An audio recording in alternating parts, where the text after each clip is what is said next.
Então, assim, gente, hoje eu estou sozinho, tá? Eu não tenho nenhum outro professor me ajudando. Qualquer dúvida, vocês podem estar ligando o microfone, tá? Que aí eu vou respondendo, então, as dúvidas e tudo mais, beleza? Só iniciar aqui.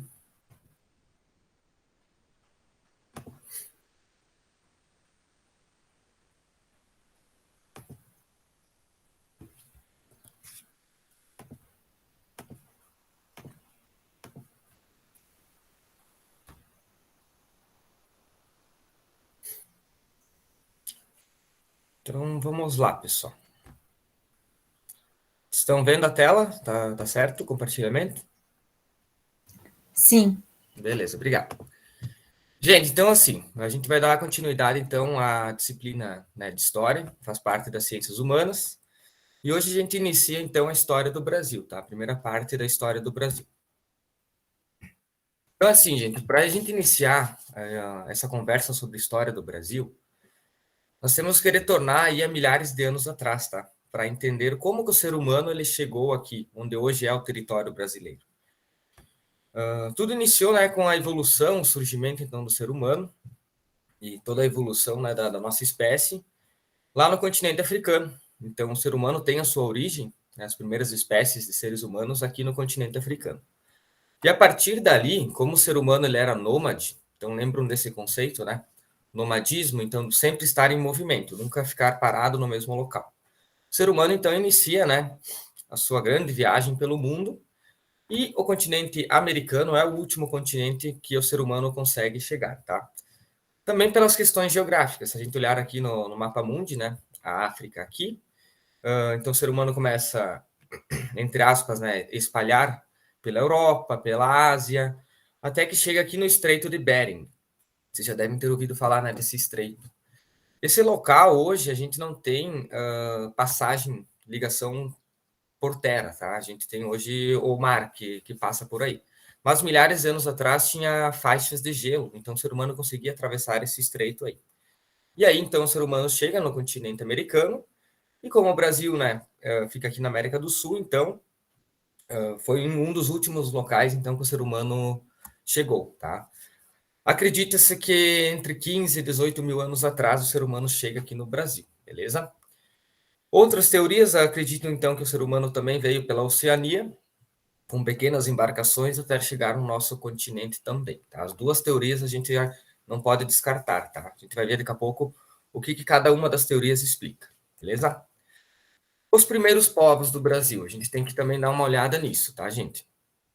Acredita-se, então, que o povo de Luzia, então, lá em Lagoa Santa, Minas Gerais, seja um dos primeiros grupos de seres humanos que chegou aqui no nosso país, tá? Como que a gente consegue ter essa percepção? O fóssil da Luzia, que inclusive estava naquele museu, no Museu Nacional, que acabou sendo pegou fogo, né? Teve um grande incêndio que destruiu boa parte do acervo. Esse crânio, esse fóssil da Luzia é o mais antigo já encontrado aqui no Brasil, tá? Então, por isso que a gente acredita até então, né, que esse povo de Lagoa Santa seria um dos primeiros grupos de seres humanos a chegarem aqui no Brasil, tá bom?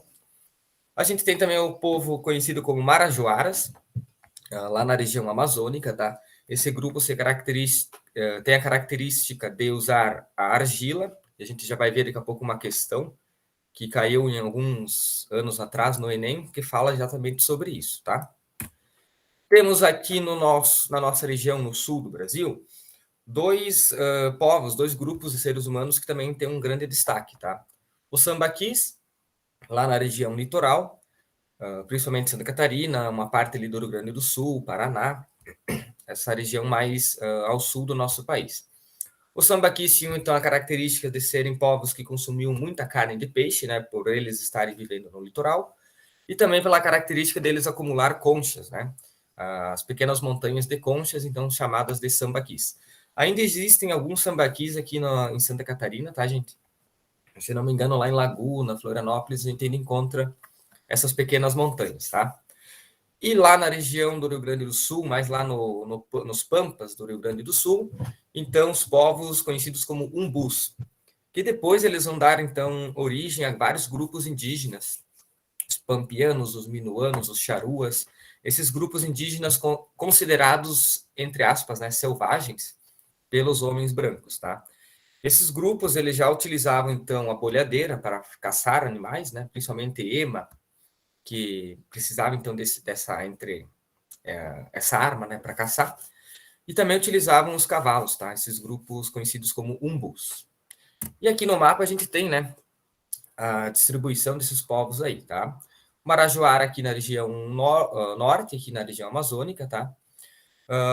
O umbu aqui na região sul, os sambaquis aqui no litoral sul, e o povo de Lagoa Santa aqui na região de Minas Gerais, aqui mais para o centro do nosso país, beleza? Então, gente, já chegando aqui para uma questão do Enem, tá? Essa questão, inclusive, estava na prova de linguagens. Mas lembra que a gente falou, né, que as disciplinas, elas meio que se misturam, né, lá no dia da prova. Então, aqui a gente tem também, na prova de linguagens, a necessidade de ter conhecimentos também históricos, tá? Vamos lá, então. As duas imagens são produções que têm a cerâmica como matéria-prima, tá? A obra é estrutura vertical, então essa obra aqui, essa obra aqui na imagem de cima, ela se distingue da urna funerária Marajoara ao. Então essa urna aqui embaixo, pessoal, ela é uma urna funerária utilizada pelos povos marajoaras lá na região amazônica, tá? Então eles utilizavam esses objetos da argila também como forma de depositar os corpos, né, das pessoas mortas. Então, como que uma vai se distinguir da outra, tá, gente? Para a gente olhar nessa questão, a gente precisa entender que essa imagem de baixo, ela é útil, né? Então, ela é uma urna funerária. Então, a imagem de baixo representa uma obra, uma peça que tem utilidade, tá, gente? A obra de cima, ela é uma obra bonita, enfim, ela é uma obra de arte, porém, se a gente pensar nela, não tem uma utilidade prática, a não ser expor, né, as técnicas utilizadas pelo artista, ou como forma de decoração também, a gente pode pensar nesse lado aí, tá? Então, como que a imagem de cima, a obra de cima, vai ser distinguida da imagem de baixo? Evidenciar a simetria na disposição das peças. A primeira peça não tem simetria, né? Então, a gente já pode eliminar essa alternativa, tá? Materializar a técnica sem função utilitária, abandonar a regularidade na composição, anular as possibilidades de leituras afetivas e integrar o suporte em sua constituição. Vou deixar aqui vocês livres agora para digitarem ali no chat a resposta que vocês acreditam que seja, tá? Mas algumas dicas eu já dei, né, durante a explicação. Deixa eu dar uma olhadinha. Qual vocês acham, gente, que é a resposta?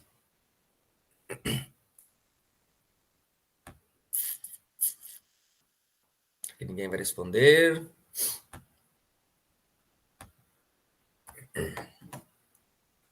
Gente, como eu expliquei, tá? A imagem de cima, então, ela não tem função utilitária, né? Então, a imagem de baixo, a gente consegue perceber que é uma urna funerária, tá? Então, ela tem a sua função utilitária. Então, a imagem de cima, a obra de cima, se distingue da imagem de baixo por causa disso, tá bom? Seguindo, outra questãozinha do Enem, tá, gente? Nesse assunto aí da pré-história brasileira, tá? Então, vamos lá. Segundo a explicação mais difundida sobre o povoamento da América, grupos asiáticos teriam chegado a esse continente pelo Estreito de Bering, há 18 mil anos. Então, aquele local que eu falei antes para vocês, tá? A partir dessa região, localizada no extremo noroeste do continente americano, esses grupos e seus descendentes seriam migrado pouco a pouco para outras áreas, chegando até a porção sul do continente. Então, eu expliquei isso aqui, né, gente? Nesse mapa aqui, beleza? Voltando lá para a questão. Entretanto, por meio de estudos arqueológicos realizados no Parque Nacional da Serra da Capivara, lá no Piauí, foram descobertos vestígios da presença humana que teriam até 50 mil anos de idade. Esse assunto é bem interessante, tá, gente? Porque tem algumas pesquisas que mostram que lá na região nordeste, tá, teriam então a presença de seres humanos há mais de 50 mil anos atrás, tá? O que coloca essa teoria do povo da Luzia, né, em dúvida, de certa forma. Será que foi o povo da Luzia de Lagoa Santa que foi os primeiros humanos a chegarem no Brasil? Enfim, validadas as provas materiais encontradas pelos arqueólogos do Piauí, comprovam que grupos de origem africana cruzaram o Oceano Atlântico até o Piauí há 18 mil anos. Confirmam que o homem surgiu primeiramente na América do Norte e depois povoou os outros continentes. Contestam a teoria de que o homem americano surgiu primeiro na América do Sul e depois cruzou o Estreito de Bering. Confirmam que grupos de origem asiática cruzaram o Estreito de Bering há 18 mil anos. Ou contestam a teoria de que o povoamento da América teria iniciado há 18 mil anos. Essa questão, gente, assim, ó, ela não é difícil, tá, gente? Ela é uma questão considerada fácil, tá? A gente pode ir eliminando, né, as afirmativas. Então, primeiro, comprovam que grupos de origem africana cruzaram o Oceano Atlântico até o Piauí há 18 mil anos. Então, não, as teorias indicam, né, que não foram os grupos africanos que cruzaram o Oceano Atlântico, tá? Confirmo que o homem surgiu primeiramente na América do Norte, então a gente já também elimina essa, né? Essa parte aqui está errado. Só arriscar aqui também. Letra C. Contestam a teoria de que o homem americano surgiu primeiro na América e depois cruzou o Estreito de Bering. Lembram que o ser humano não surgiu na América, tá? Então aqui também a gente risca essa partezinha aqui. Confirmam que grupos de origem asiática cruzaram o Estreito de Bering há 18 mil anos. Aqui a gente está contestando, né? Tá falando que tem outra teoria que indica que outros povos então teriam chegado ao nosso país, né, há mais tempo do que os grupos asiáticos. Então a resposta, né, meio que na lógica, bem entre aspas fácil, como eu falei para vocês, fica a letra E. Então esse texto contesta a teoria de que o povoamento da América teria iniciado há 18 mil anos, beleza? E aí, pessoal, a gente tem que entrar nesse pequeno conceito, tá? Que é o conceito dos índios. O que seria índios? Então, tem conceitos no dicionário, tá? Então, seria alguém natural ou habitante da Índia, da República da Índia, país localizado no continente asiático, indiático e índico. Indivíduo que faz parte de alguma denominação indígena dos povos nativos e originários de um país. E também temos a expressão, né, índio, o termo genérico, né, que foi utilizado pela primeira vez pelo navegador Cristóvão Colombo. Ele imaginou terem chegado às Índias, na região da Ásia, na viagem empreendida em 1492. Lembra que eu falei na outra aula, né? Cristóvão Colombo chega na América Central, acredita que teria chegado então às Índias, e aí denomina que todo aquele povo que estava ali eram então os índios. Só que quando a gente fala em povos indígenas, gente, a gente tem que entender que cada povo indígena, cada grupo étnico indígena tem as suas diferenças, tá? Diferenças físicas, culturais, com certeza, né? Diferenças geográficas. E também a gente tem que entender que esses grupos indígenas, muitas vezes eles eram aliados e muitas vezes eles eram rivais, entre eles mesmos, tá? Então a gente falar que índio, né, entre aspas, é tudo igual, a gente está cometendo um grande erro. Os grupos indígenas, eles têm características muito diferentes entre eles, tá bom? Os mais conhecidos no Brasil, né, são os grupos Tupi-Guaranis, que traduzindo significa, então, o povo, né? Os tupis significa o povo. Temos também os tapuias, que são considerados, então, os bárbaros, né? A tradução, né, seria, então, os bárbaros. E como eu falei para vocês, alguns momentos eles têm conflitos, alguns momentos eles têm alianças, principalmente pela questão territorial, né? Cada grupo indígena, então, buscando o seu local, né, para conseguir viver, enfim, para conseguir se estabilizar ali num grupo, num local específico, tá? Hoje, claro, né? Deixa eu só passar aqui. Hoje a gente tem muito pouco, a população indígena é muito pouca no nosso país, tá? Quando os portugueses chegaram aqui, acredita-se que tinha 5 milhões de indígenas, tá? Hoje esse número ele não chega a 900 mil, tá? Esses dados aqui são de 2018, então com certeza já diminuiu muito o número de pessoas que são indígenas no nosso país, tá bom? Quando os portugueses chegam aqui, eles encontram isso, tá? Meio que essa distribuição geográfica dos grupos indígenas. Então, Tupi-Guarani, claro, a grande maioria do nosso território, tá? Mas temos também os charuas, que eu falei antes, ali na região dos Pampas. Temos os grupos Carijós, Tupiniquim, Goitacás, Aimoré. Então, esses grupos, inclusive, vão dar nomes aí a cidades, enfim, a outros locais durante a história do Brasil, tá? E aí a gente tem um tema que, né, nos últimos dias aí tá meio que em alta, tá? Que seria o marco temporal. Claro que aqui eu coloquei como tema de heredação, um tema possível de heredação, talvez, né? Mas, assim, não só pela heredação, mas talvez algumas questões aí que envolvam atualidade com informações, né, assuntos históricos, tá? Que é o marco temporal. O marco temporal é uma tese jurídica que busca restringir os direitos constitucionais dos povos indígenas, tá? Nessa interpretação, defendida por ruralistas e setores interessados na exploração das terras tradicionais, os povos indígenas só teriam direito à demarcação das terras que estivessem sob sua posse no dia 5 de outubro de 1988, que foi o ano, né, da nossa Constituição, que a gente segue até hoje, tá? Até vou deixar esse link depois, gente, para vocês darem uma lida, enfim, quem quiser dar uma boa estudada nesse conteúdo. É um conteúdo que está em alta, tá? Nos últimos dias aí, claro que é um conteúdo político, né? Porque envolve discussões políticas, mas é sempre bom a gente estar atualizado, né? Desses assuntos, mesmo que envolva políticos, discussões, brigas, né? Mas é assuntos aí que numa dessas pode surpreender lá no dia da prova do Enem, tá, gente? Depois eu deixo esse link para vocês no grupo, ó, beleza? Enfim, chegamos então à chegada dos portugueses ao nosso país, né? A gente já falou um pouco disso na última aula, nas grandes navegações. Os portugueses então chegam aqui no ano de 1500, tá bom? E aí eles iniciam, gente, no nosso país, a exploração do pau-brasil. Por isso que o nome do nosso país, deixa eu só passar aqui, o nome do nosso país é Brasil, tá, gente?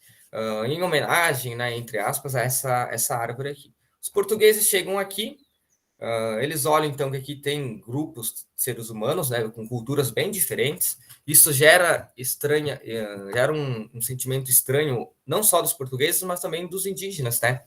Que de uma hora para outra aí vê um pessoal chegando de barco com umas roupas diferentes, com um idioma totalmente diferente.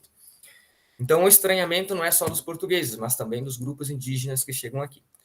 Quando os portugueses chegam aqui, eles olham para o nosso território e percebem que aqui a gente tem árvores, né? Muitos rios, muitas árvores, muitas plantas, muitos animais. Então, de início, eles não se interessaram então para iniciar a colonização dessas terras. Porém, eles perceberam que aqui existia essa árvore aqui, tá? Que é o pau-brasil. Por que eles vinham aqui atrás de pau-brasil? Para fazer lenha, para fazer móveis? Não, né? Porque isso eles tinham lá também lá na Europa. Então, eles vieram para cá, atrás do pau-brasil, porque esta madeira, ela tem... a gente consegue extrair, né? Cores, uma extração de cor vermelha dessa madeira, tá? Para depois tingir tecidos lá na Europa. Por isso o nome é Brasil, né? Seria a árvore cor da brasa, ou a árvore que nos fornece brasa, por essa cor do tronco dessa árvore parecer então com brasa, tá? Mas enfim, os ciclos econômicos do Brasil eles são divididos, tá? No período pré-colonial, período imperial e período republicano. Hoje nós vamos estudar então o período pré-colonial e o período colonial também. Então, o pau-brasil, de início, tá? Depois o ciclo da cana-do-açúcar, depois a exploração do ouro, e lá no período, então, do Brasil republicano e no final do Império também, o café, né? O café ele nos trouxe muita riqueza para o nosso país, tá bom? Então, vamos lá. Outra questão é a diferença da forma de trabalho, tá? Dos ciclos econômicos do Brasil. Essa tabela é bem interessante. No início, então, a exploração do pau-brasil era através do escambo, com os grupos indígenas. Cana-de-açúcar tinha trabalho africano, trabalho de escravos, tá? O ouro já tinha trabalho escravo, indígena, e também trabalho de pessoas livres, né? Pela busca por essa riqueza. E o café, então, também caracterizado pelo trabalho escravo nas grandes fazendas, tá bom?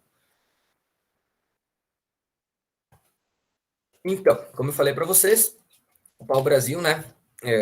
Os portugueses vieram para cá, então, em busca dessa madeira que era utilizada para tingir tecidos. Tinha uma substância lá dentro, dos troncos, né, dessas árvores, que era retirada, então, para tingir os tecidos, beleza? No início, gente, eles construíram, então, feitorias, que eram como se fossem pequenos estoques dessa madeira lá nas regiões litorâneas. Então, lá era levada a madeira, Primeiro, claro, né, os indígenas derrubavam a madeira, levavam até as feitorias, e da feitoria, então, era carregado para levar para a Europa, e a riqueza ficava toda para os portugueses, tá bom? O nome desse trabalho indígena a gente pode chamar de escambo, tá? Que é a troca da mão de obra indígena por alguns objetos. Por exemplo, a gente sempre fala, o índio trabalhava em troca de ganhar espelho. Mas, na verdade, os grupos indígenas ganhavam facas, ganhavam ferramentas para ajudar no seu trabalho ali da agricultura, machado, foice, enxada, outros objetos que não tinham, né, aqui no Brasil, que eram trazidos da Europa, peças de roupa também, né? Então, na verdade, essa troca, esse escambo, né, a troca de trabalho indígena por alguns objetos, tá? Então, o índio trabalha derrubando árvores, aí ganha ferramentas que ajudam a derrubar árvores. Aí o índio derruba mais árvores, o índio então ganha mais ferramentas para derrubar mais árvores. Então, os grupos indígenas trabalhavam então no corte, no carregamento das madeiras até as feitorias. Das feitorias ia para a Europa e o lucro ficava todo para Portugal. E aqui mais uma questãozinha do Enem, tá, gente? Vamos lá. Em geral, os nossos tupinambás ficaram admirados ao ver os franceses e os outros dos países longínquos terem tanto trabalho para buscar o seu arabotã. Arabotã, gente, é pau-brasil, tá? Então, quem mora aí, quem vive na cidade de Arabotã, o significado da cidade, do nome da cidade, né, é pau-brasil. Houve uma vez um ancião da tribo que me fez esta pergunta: por que vindes, vós outros, maires e peros, franceses e portugueses, buscar lenha de tão longe para vos aquecer? Não tendes madeira em vossa terra? Então, esse pequeno texto mostra, gente, o diálogo, né, entre um indígena e um europeu, português. E aí, então, ele diz que o indígena, né, o nativo aqui do Brasil, faz essa pergunta para ele: por que vocês vêm de tão longe para pegar lenha? Vocês não têm lá onde vocês vivem essa lenha para aquecer vocês? E aí o viajante, então, francês, na verdade, né, reproduz um diálogo travado em 1557 com esse ancião, ao qual demonstra uma diferença entre a sociedade europeia e a indígena, em qual sentido? Então, qual que é o sentido dessa diferença entre a sociedade europeia e a sociedade indígena? Do destino dado ao produto do trabalho nos seus sistemas culturais, da preocupação com a preservação dos recursos ambientais, do interesse de ambas em uma exploração comercial mais lucrativa do pau-brasil, da curiosidade, reverência e abertura cultural recíprocas, ou da preocupação com o armazenamento de madeira para os períodos de inverno. Deixa eu só ver se tem alguma dúvida aqui, gente, que hoje estou sozinho, né? Tudo certo? Beleza. E aí, pessoal, qual seria a resposta? Como o texto fala, né, gente, a gente consegue observar no texto, há uma diferença cultural, né, entre as duas pessoas aí que estão no diálogo. Para os indígenas, eles acreditavam que os europeus, então, vinham para cá para pegar madeira para utilizar como lenha, como, na verdade, era para atingir os tecidos lá no continente europeu, tá? Então, a diferença entre uma sociedade e outra é o destino dado ao produto do trabalho, nos seus sistemas culturais. Então, para os grupos indígenas, o produto, então, o pau-brasil, né, teria uma finalidade, já para os grupos europeus, então, teria outra finalidade. Por isso, esse diálogo de estranhamento, de dúvida entre os indígenas e o viajante francês, tá, gente? Essa questão também, tá? Todas elas que eu estou trabalhando com vocês hoje, retiradas do Enem, beleza? Não tem nenhuma preocupação com recursos naturais, não tem nenhum interesse em exploração comercial de ambas as partes, né? A curiosidade, a reverência também não tem nada a ver.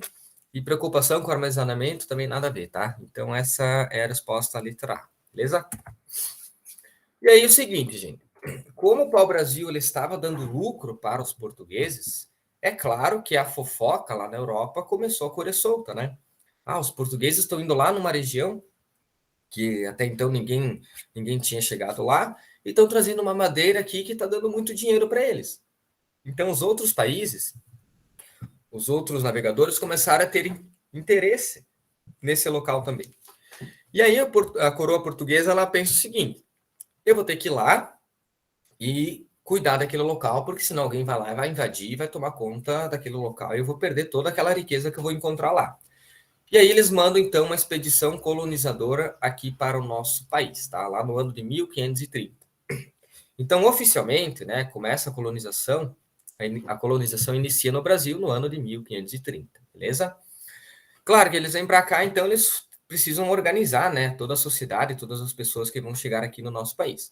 E aí eles criam, então, a cidade, né, a Vila de São Vicente, que é considerada a primeira cidade do nosso país, tá?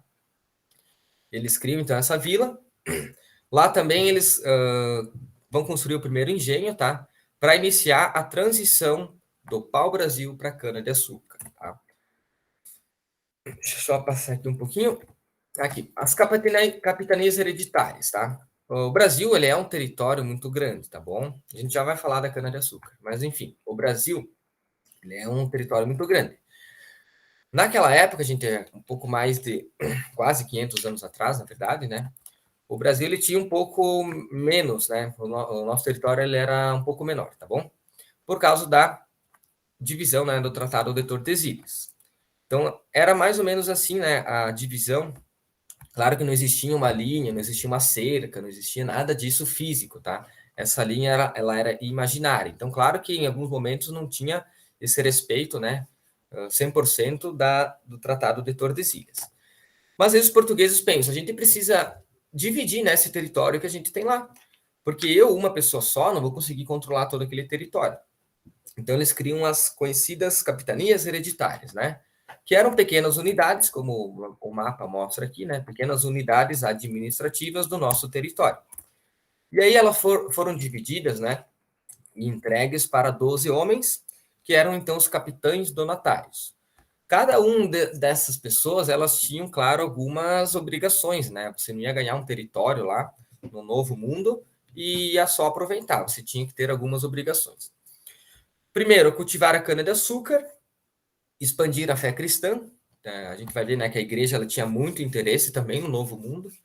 Organizar a defesa do território, da futura colônia, né, do Brasil. Estimular a ocupação portuguesa, então trazer mais pessoas de Portugal para cá. Cobrar impostos, claro, e conceder e ter também as sesmarias, que são lotes, como se fossem fazendas, tá? As sesmarias seriam isso. E aí, pessoal, não deu certo, tá? Esse projeto aí das capitanias hereditárias.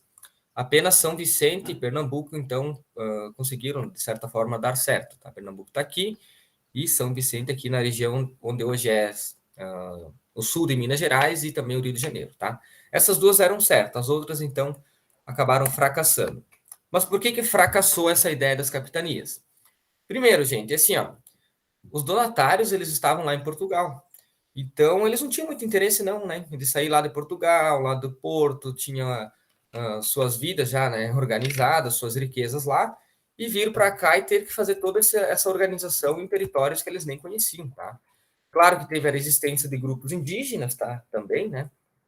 Mas muitos desses donatários nem chegaram a pisar aqui no nosso, onde hoje é o nosso país, né? Eles não gostaram muito da ideia e acabaram não vindo para cá. Esses donatários eram pessoas de confiança da coroa portuguesa, tá? Mas mesmo assim eles não tiveram esse interesse em vir para cá, tá bom? As terras também eram grandes, tá? A maioria das capitanias eram maior, inclusive, que Portugal. Então eles pensaram, não vou não. Acho melhor eu ficar aqui em Portugal, na minha, vou para lá só para me incomodar. Claro que eu vou cobrar um pouco de imposto, mas não se tornaria algo tão lucrativo para os donatários, tá? Então, por esses motivos, as capitanias hereditárias acabaram fracassando. A solução, então, foi criar, né, o governo geral, que seria, então, um centro administrativo para a colônia. E aí, então, o Brasil tem a sua primeira capital, que eu acredito que vocês saibam qual é, né? Mas é a cidade de Salvador, tá? Primeira capital do nosso país. Tomé de Souza, então, se torna o primeiro governador-geral do nosso país, da nossa colônia, no caso.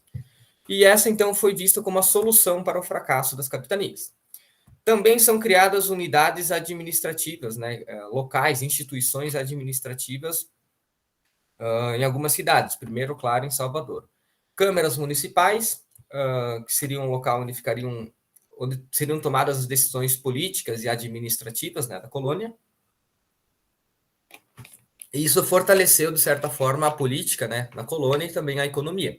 Agora, então, a colônia portuguesa no caso, hoje, o nosso país, né, o Brasil, ela tinha, então, uma unidade política e também um fortalecimento econômico para Portugal, tá bom? E aí inicia o ciclo do açúcar, gente. O açúcar, ele também deu muita riqueza para Portugal, tá, gente? Então, o ciclo do açúcar, ele inicia lá no Nordeste, tá?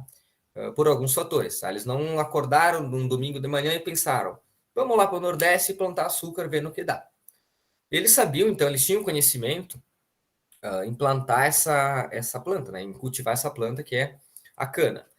Em outros locais, outras colônias, os portugueses já tinham, né, esse cultivo como algo presente nas colônias, tá bom? E aí eles perceberam que o solo e o clima lá da região Nordeste era muito favorável para iniciar a plantação da cana-de-açúcar, tá? Além disso, o açúcar ele era muito caro. Então, no continente europeu, era um produto muito valorizado, tá bom? Então, quem tinha essa técnica de cultivo da cana-do-açúcar, com certeza ia ter, então, lucros, né, lá no continente europeu, tá bom? E o ciclo da cana-do-açúcar, ela é baseada, né, ela é sustentada por três informações, né? Aqui tem quatro nessa figura aqui, né? Mas assim, o latifúndio, que seriam as grandes fazendas, então grandes locais, tá? De plantação da cana-do-açúcar. A monocultura, que seria o cultivo apenas de uma planta, tá? Ou de grande escala em apenas uma planta, que seria a cana-do-açúcar. Depois o latifúndio, desculpa, a monocultura vai repetir lá no ciclo do café também, tá? Então, latifúndio, grandes fazendas, monocultura, apenas uma planta sendo produzida naquela grande fazenda. E essas grandes fazendas, então, vão ser chamadas de engenhos, tá? A gente já vai falar um pouco mais dos engenhos. E aqui também tem, claro, a mão de obra escrava. Então, nesse período, inicia, então, o tráfico negreiro, né? E a vinda de um grande número de escravos do continente africano para o nosso país, beleza? Então, a escravidão, como eu falei na primeira aula, se não me engano, não deu tempo de trabalhar, né? A escravidão ela é um conceito antigo, tá? Ela, não é, ela tem a escravidão moderna, mas também ela é um conceito antigo. As primeiras civilizações já tinham a escravidão presente, então, nas suas sociedades, tá? Por exemplo, em Roma, na Grécia Antiga, já existia alguns formatos de escravidão, tá? Então, ela é um conceito antigo. Lá na antiguidade, a maioria dos casos de escravidão eram, então, por guerras, tá? Por exemplo, eu tenho um exército, eu vou no combate, eu venço aquele exército e transformo aquelas pessoas em escravos, tá? Por fome também, muitas pessoas acabavam se tornando escravos, então não tem o que comer. Se tornava escravo, então, para trabalhar, né? Forçadamente, mas pelo menos ter o que se alimentar. Isso na antiguidade, tá, gente? Também por punição judicial, algumas sociedades, então, tinham essa punição, cometia, então, algum crime, alguma infração e era, então, punido com a escravidão. E também a penhora humana, que seria, entre aspas, né, um empréstimo. As pessoas, então, com várias dívidas, não conseguiam pagar as suas dívidas, então trabalhavam por um determinado tempo como escravos até pagar esta dívida, tá? Mas a escravidão moderna, que é a escravidão que a gente tem presente, né, na história do nosso país, é um conceito de local e de um conceito de cor de pele, né? Os escravos que vieram para cá, então vieram do continente africano, então, e eles eram negros, tá, gente? Os portugueses iniciam o tráfico de escravos, não só para o Brasil, né, mas para outros locais do mundo também. E aqui no Brasil, acredita-se que chegaram, então, aproximadamente 5 milhões de escravos, tá? Algumas características, depois que eles chegavam aqui, eles perdiam o nome, então toda a identidade, toda a cultura, né, era retirado junto deles, lá do continente africano, e eles vinham para cá com os famosos navios negreiros, tá? Que alguns chamavam de tumbas flutuantes, porque o número de mortos durante esse transporte de escravos era muito alto, tá, gente? Essa imagem retrata, né, como era a situação dos escravos que vinham de lá para cá. Escravos eram vistos como mercadorias, tá? E não como seres humanos iguais aos homens brancos. Tanto é que existiam preços diferentes entre os escravos, homens, mulheres, crianças. Eles tinham, então, né, entre aspas, o valor maior ou menor, tá? Essa viagem, então, demorava aproximadamente 30 a 45 dias, tá, gente? E como eu falei para vocês, e vocês percebem aqui na imagem, não era uma situação muito confortável nessa viagem para os escravos, tá bom? E aí mais uma questãozinha do Enem, gente. Vamos lá. A identidade negra não surge da tomada de consciência de uma diferença de pigmentação ou de uma diferença biológica entre populações negras e brancas, e ou negras e amarelas. Ela resulta de um longo processo histórico, então, ó, processo histórico, tá, gente? Que começa com o descobrimento no século XV do continente africano e de seus habitantes pelos navegadores portugueses. Descobrimento esse que abriu caminho às relações mercantilistas com a África, ao tráfico negreiro, à escravidão e, enfim, à colonização do continente africano e de seus povos. Algumas considerações sobre a diversidade e a identidade negra no Brasil, diversidade na educação, reflexos e experiências. Com relação ao assunto tratado no texto acima, é correto afirmar que a colonização da África pelos europeus foi simultânea ao descobrimento deste continente. Então, vamos dar uma olhadinha aqui. Ó. Então, primeiro, no século XV, o descobrimento, né, do continente africano e de seus habitantes pelos navegadores. E aí, esse descobrimento abriu o caminho, então, às relações mercantilistas e ao tráfico negreiro e, claro, à escravidão. Então, não foi simultâneo, tá, gente? A existência de lucrativo comércio na África levou os portugueses a desenvolverem esse continente. Acho que não preciso explicar, né, que com certeza essa está errada. Não existiu nenhum interesse em desenvolver o continente africano, tá? Era mais exploração, tanto de seres humanos como de matérias-primas e de riquezas daquele continente. O surgimento do tráfico negreiro foi posterior ao início da escravidão no Brasil. A exploração da África decorreu do movimento de expansão europeia no início da Idade Moderna. E a colonização da África antecedeu as relações comerciais entre esse continente e a Europa. A exploração da África decorreu do movimento de expansão europeia no início da Idade Moderna. Acredito que seja essa, tá, a resposta, gente. Não lembro agora do gabarito, mas a exploração do continente africano, ela decorre, então, da expansão marítima dos países europeus, tá? Portugal e Espanha, no início da Idade Moderna. Vamos ver se tá certo. Isso, é essa aí, tá, gente? Então, assim, o surgimento do tráfico negreiro não foi posterior ao início da escravidão no Brasil, tá? Primeiro o tráfico negreiro, depois, então, a escravidão no Brasil. Então, a exploração da África e a escravidão, elas surgem no contexto do início das grandes navegações também, tá? Lá no início da Idade Moderna, que foi o conteúdo da nossa última aula, né? Que eu falei para vocês, tá bom? Vamos lá. Deixa eu só ver o horário aqui. Quem tem alguma dúvida, deixa eu voltar aqui, porque eu tô sozinho hoje, então tá um pouco complicado de acompanhar. Qualquer dúvida, gente, vocês podem ligar então o microfone, tá? Fiquem à vontade, beleza? Deixa eu voltar aqui. E assim, gente, claro, onde houve escravidão, houve resistência, tá, gente? Então, aqui no nosso país teve escravidão, lógico, então que vai ter resistência aqui. Eu separei aqui a questão das religiões africanas, tá, gente? Faz parte da cultura, né? Então, religião, idioma, forma de se vestir, culinária, tudo isso faz parte da cultura de um povo. Quando vem os escravos do continente africano, eles não conseguem, não tem como você deixar a cultura na África e vir só o ser humano para cá. É a mesma coisa que eu hoje vou trocar de país. Eu vou levar o meu idioma, meu sotaque, puxado aqui, né, da região sul. Eu vou levar a minha culinária, que eu gosto de comer, as minhas roupas que eu gosto de vestir, e a religião que eu sigo. Eu vou levar para esse local. Então, a cultura, ela vai junto do ser humano. Não tem como você deixar a cultura no continente africano e trazer o escravo como se fosse um novo ser humano que vai chegar aqui, vai se identificar com a cultura e vai seguir a cultura do Brasil. Eles não têm como fazer isso, tá, gente? Então, a religião vem junto dos povos africanos. Porém, lembro que no Brasil, né, e não só no Brasil, mas no continente europeu, existia, então, a grande presença, influência e poder da Igreja Católica. Então, existiam muitas perseguições relacionadas às religiões dos povos que vinham da África para cá, dos escravos, tá? Mas eles mantinham, então, as suas religiões aqui também. Uma das formas de resistência, então, foi a capoeira, tá? Ela é presente, então, nessas formas de resistência dos escravos. Até hoje, né, a capoeira, ela as pessoas, então, praticam, né, a capoeira aqui no nosso país, beleza? Danças, jogos, festas também eram comum, claro, sempre que eles podiam, né, realizar. Músicas, então, que eles cantavam, quando chegavam aqui no Brasil, né? Porque lá nos engenhos eles tinham, né, o local que eram as senzalas, tá, gente? Também presente no ciclo do café.